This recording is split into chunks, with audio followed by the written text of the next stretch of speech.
Many of us associate the fool or the jester with humor, telling a joke, for instance. American writer E.B. White wrote, "Analyzing humor is like dissecting a frog. Few people are interested, and the frog dies." Well, my friends, I am not going to analyze what makes something funny, and I promise you, no frogs will be injured during this sermon. What I want to do today is to consider how freeing it is to play the fool. And play is the operative word. So we're going to start with the definition of play. Play is to engage in intrinsically motivated activities for recreation or amusement. Play is most commonly associated with things that children or juvenile level people do, but play occurs at all ages. So what is it to play the fool? Well, the fool I'm talking about is the free-spirited traveler, without a care in the world, setting out on a new adventure. They are open-eyed, innocent, and willing to learn. When was the last time you set out on an adventure like that? Well, we did, all of us, a little earlier in the service. We told a story together without knowing where it would go or how it would end, but willing to set off on this playful journey together. And with that willingness, a trust is extended that we'd be able to navigate the unknown successfully. We did that again when we participated in laughing yoga, assuming that some of you all did that out there. As I invited you to be vulnerable, putting yourselves in this awkward, unusual situation, doing something fun and silly. James P. Carse, I'd mentioned him earlier, he'd written that book on infinite and finite play, would say that playing the fool is an infinite game. Not because it lasts forever, although it could. Carse says there are actually two types of games: finite games and infinite games. Monopoly, football, video games, poker are finite games. Having a tea party for your teddy bears and dolls, playing hide-and-go-seek, pretending to be a chicken and laugh, laying 3 eggs and then laughing some more. That's an infinite game. You know, one of the infinite games I've seen lately has been on Facebook. People imitating works of art. That's play. So think for a moment, what are some of the characteristics of finite play? Monopoly, football, video games, poker. Please write some of them in the chat and Martha will read them out.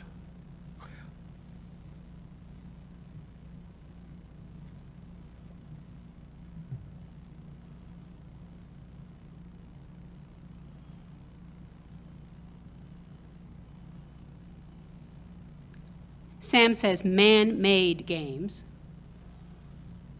Carol says engaging. Maria says creative. Challenging.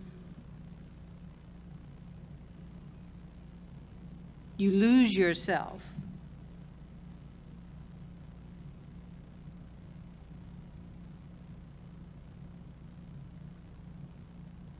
They have rules. That's from Bill.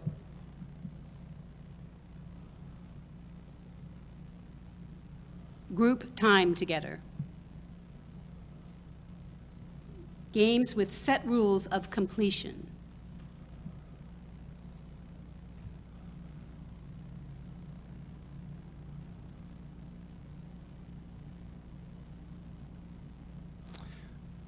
Let me add a couple more. There's always a beginning, middle, and end.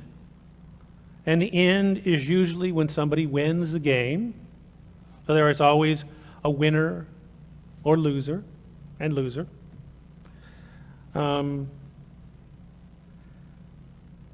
It's not important when the game begins, per se, although it is important to know when you're playing. You have another one? We learn about each other at play. That's from Sam. So what about infinite games? Let's talk about that for a moment. Pretending, imitating, imagining. What are some characteristics of that kind of play? If you'll write it in the chat, please.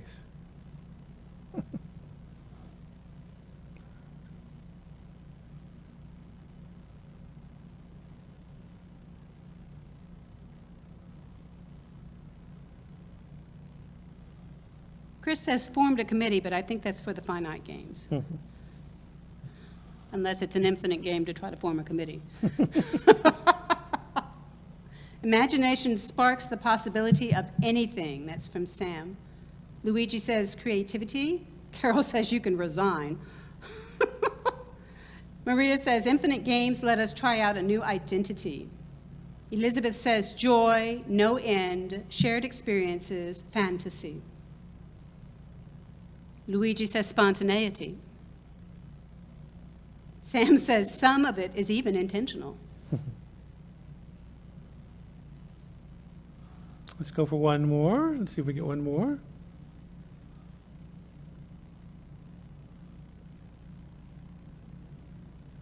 Getting out of your analytical head from Sarah. And being human, Cam says. Kars says the difference between finite and infinite play boils down to this. Finite games are played for the purpose of winning, and infinite games are played for the purpose of continuing to play. Finite games have a defined beginning and end. They end when someone wins. Infinite games could go on indefinitely. Sometimes you go in and out of playing them over a long period of time, perhaps even a lifetime. For instance, you could pretend you are a laughing chicken again later today, or next week, or next year, redefining your laughing chicken skills over a lifetime.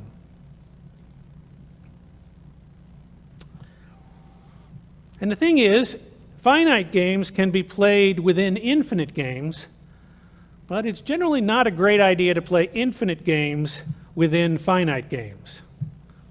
Or it's generally frowned upon, let's say.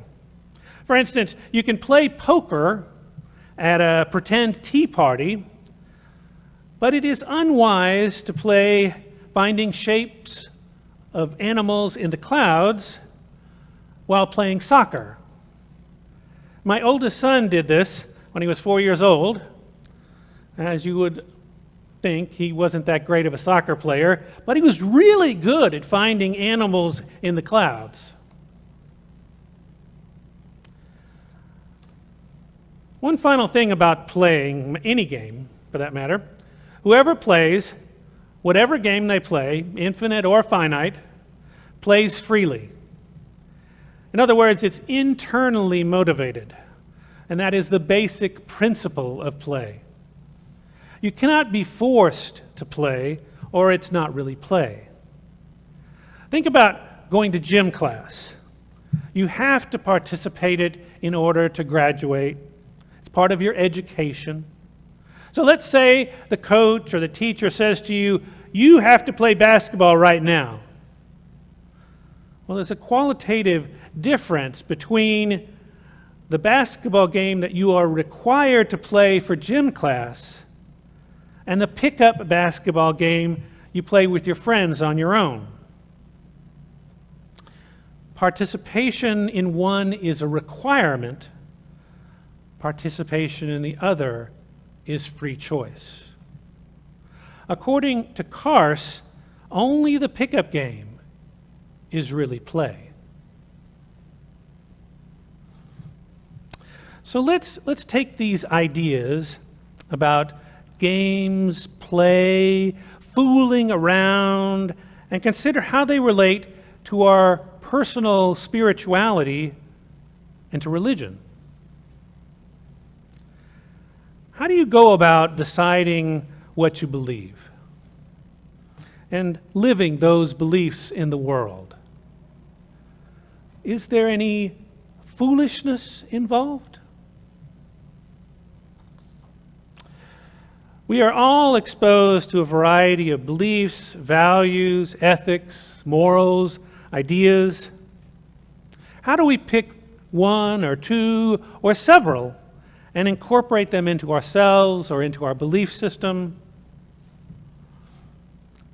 Well, in a sense, we play the fool and make a game of it, play with those ideas and beliefs. We sample a belief. We might play with it in our minds, imagine it, visualizing how it would be for us to have that belief, how to incorporate it into our daily lives, into our belief system.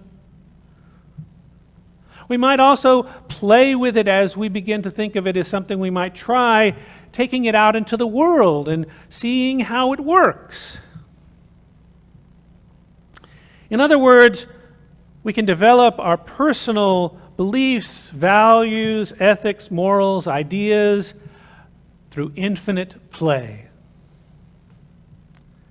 This is not to say that everyone develops their beliefs this way. Some people simply accept their belief system, the one that they inherited from their parents or from their church that they grew up in or the culture that they live in, without much of the way of questioning or reflection. But, in a sense, the idea of playing with beliefs or ethics or morals or ideas could be thought of as uniquely Unitarian Universalist. Because playing with these ideas gives us the ability to not latch on to them blindly. Instead, we play with them until we decide if they fit or how they fit for us. This is how a fool does it. Dare I say that this is how Unitarian Universalist fools do it. As some of you know, I've said before, I'm a Buddhist, panentheist, humanist, Unitarian Universalist. I suspect if I were to ask many of you, you would have trouble describing your spirituality in one word too. And I have to say, those foolish labels that I've chosen, I choose as gently playful terms rather than deadly serious ones. Because I'm not 100% any of them. For instance, trying to describe the percent of Buddhist I am would not serve me well. Instead, I play with some Buddhist ideas and practices. I find if these ideas and practices fit for me and how I want to live in the world, who I want to be. In the infinite game of being a Buddhist that I play, I practice Zazen meditation, mental non-attachment, loving kindness for all beings, and a commitment and reverence to these things as I practice them and play with them. But the thing is, I am always open to new ideas, beliefs, practices as I evolve as a person and as life impacts me. I am really playing the fool, aren't I? And I've decided I want to participate in this infinite game with others. And so I consider my beliefs, values, ethics, morals, and ideas with all of you in a Unitarian Universalist congregation. You see, infinite play in a community for the purpose of spiritual and ethical discernment is religion. So let me say that again. Infinite play in a community for the purpose of spiritual and ethical discernment is religion. As you might guess, this takes a fair amount of trust in those I am playing with, and some willingness on my part to be vulnerable with them, with you. Many Unitarian Universalists intentionally embrace spirituality as an infinite game, though they probably wouldn't call it that. Heck, they might even reject the idea of spirituality being a game. But Unitarian Universalists do try on various beliefs, values, ethics, morals, and ideas in community. I mean, it's one of our principles, a responsible search for truth and meaning. Our heritage is one of change and play and openness to new ideas. You might say we've been playing with beliefs and ideas, spirituality, for as long as Unitarian Universalism has existed. This religion evolved from two different Christian ideas. Unitarian ideas, those who believed that Jesus was a human, and Universalist ideas, those who believed that there was no hell, that everyone was destined for heaven. And then we played with those ideas for a while until we came to a place where we began to play with humanist ideas, focusing more on the here and now. And then we began to play with a more pluralistic idea of what religion is,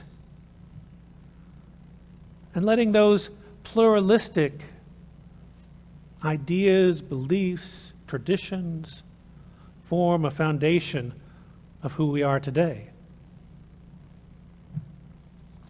You know, often I have said and will continue to say that Unitarian Universalists affirm that revelation is not sealed. Our beliefs are not static. Or I'll say we are physically, mentally, emotionally, spiritual beings who are always in process. Karsh reflects on this. He says of religious play, the myths of Jesus, Buddha, Muhammad are exemplary, but not necessary. No myth is necessary. There is no story that must be told. Stories do not have truth that someone needs to reveal or someone needs to hear. It is not necessary for infinite players to be Christians or Buddhists. It is indeed impossible for them to be that seriously. Neither is it possible for them to be Buddhist, Muslims, atheists, or Unitarian Universalists seriously. All such titles are only playful abstractions. Infinite players are not serious actors in a story, but the joyful poets of a story that continues to originate what they cannot finish. Now think about that for Unitarian Universalists. Being joyful poets of a story that continues to originate what they cannot finish. It seems so true. Religion is but one infinite game. And my friends, we might be fools to play that game, but isn't that a wonderful game to play?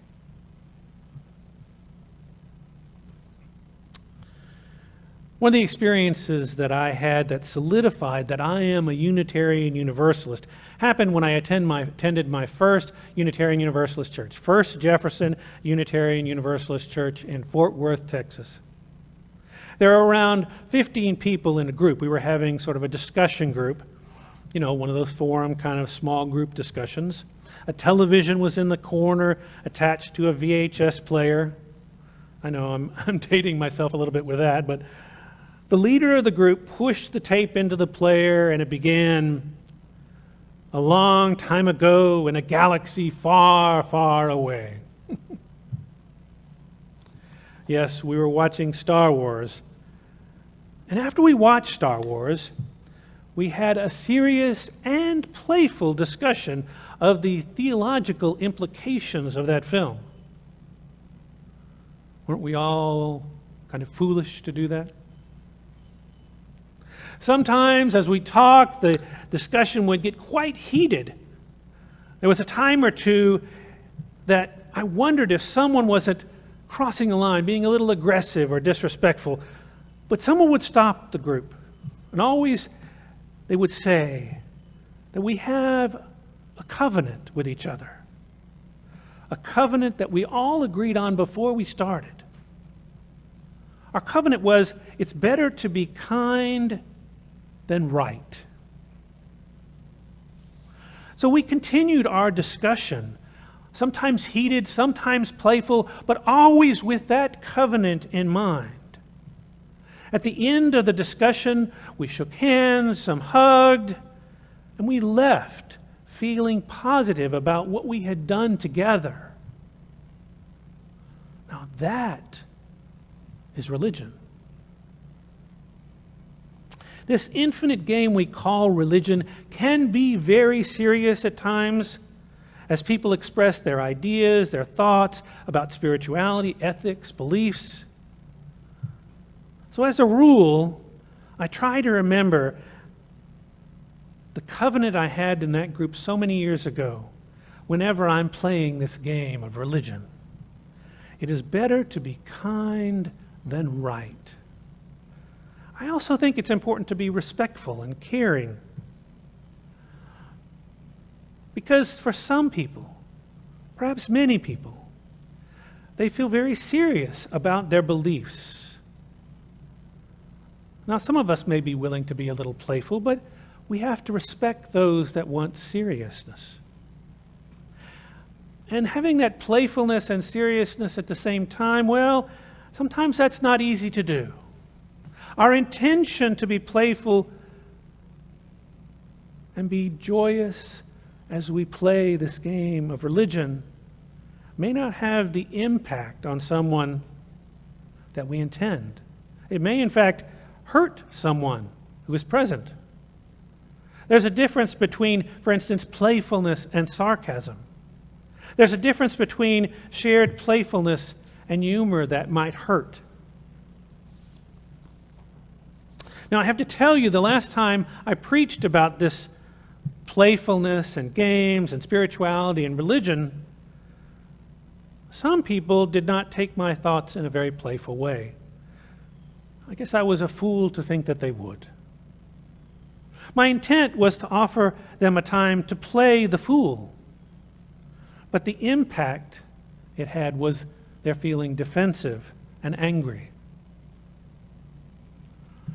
I'm sure that you've experienced something like this when you were being playful with someone and something that you said or did hurt them and you didn't mean it.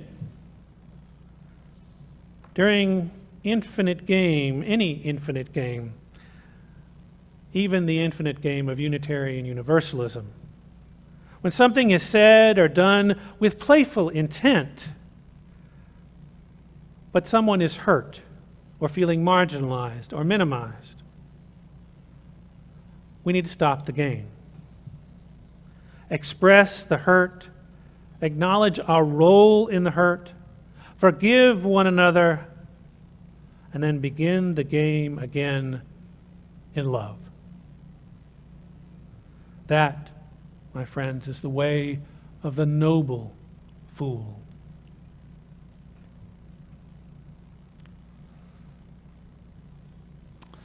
I've been thinking, how will this time of quarantine impact our play with one another? Might it impact our willingness to be vulnerable and trusting of one another in community because we've been apart and we've been isolated? I don't know, not for sure, but I think maybe we should assume that it might. And so that when we come back together, we have to know that some of us may have suffered or struggled or had our spiritual growth impeded during this time. And so when we come back together, I believe we need to be especially gentle with one another when we're in a room together. Compassion should reign as we play with one another. And not just here in this community. How will the physical distancing and isolation affect our play outside this congregation? So often I've heard that a Unitarian Universalist church is like an oasis of safety in a world where people can't be themselves. They can't play freely. But my friends, if we are only an oasis to play in, trusting and vulnerable just with each other, then we're not learning anything useful from our play. Some people after this time of distancing, people outside this church, may have forgotten basic things like trust and vulnerability in relationships, how to show respect, compassion, inherent worth and dignity toward one another, because they've been alone with themselves.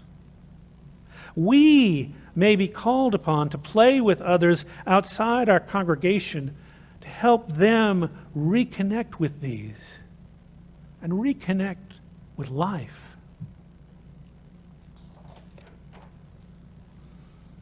As Unitarian Universalists, we are doing something incredible here, something that's extremely difficult and yet wonderfully rewarding and enriching to our lives.